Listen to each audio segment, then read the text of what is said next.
On imagine souvent qu'une personne qui a eu une enfance difficile, ça se voit, qu'elle est fragile, cassée ou complètement perdue. Mais dans la vraie vie, c'est souvent l'inverse. Les personnes qui donnent l'impression de tout gérer sont parfois celles qui ont grandi dans les environnements les plus compliqués. Pourquoi? Parce que le cerveau s'adapte. Quand on grandit dans un contexte difficile, on développe parfois des réflexes qui aident à tenir le coup. Le problème, c'est que ces réflexes peuvent rester bien après que le danger a disparu. Le premier, c'est l'hypervigilance. Certaines personnes remarquent immédiatement qu'une ambiance change. Un silence un peu trop long, un visage qui se ferme. Ce n'est pas forcément de la paranoïa.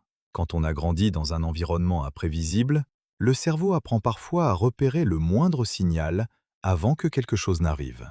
Et ce radar peut continuer de fonctionner à l'âge adulte, même quand il n'y a plus de danger. Deuxième trait, le besoin de tout contrôler. Toujours avoir un plan B, puis un plan C, prévoir chaque détail. Pour beaucoup, ce n'est pas une question de perfectionnisme, c'est une façon de se sentir en sécurité, parce que l'imprévu peut encore donner l'impression que tout peut basculer.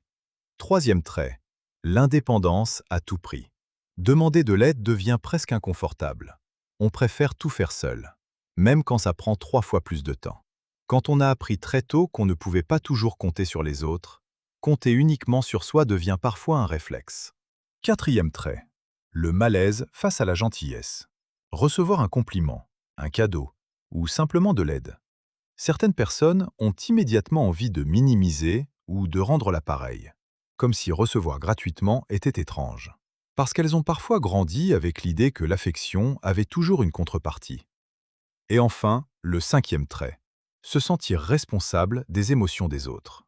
Quand quelqu'un est triste, tu veux absolument le réconforter. Quand une dispute éclate, tu cherches immédiatement à calmer tout le monde. Certaines personnes ont appris très jeunes à surveiller l'humeur des adultes autour d'elles. Et ce rôle peut continuer longtemps après l'enfance. Si tu t'es reconnu dans plusieurs de ces points, ça ne veut pas dire que tu as forcément vécu la même histoire, et encore moins qu'il s'agit d'un diagnostic.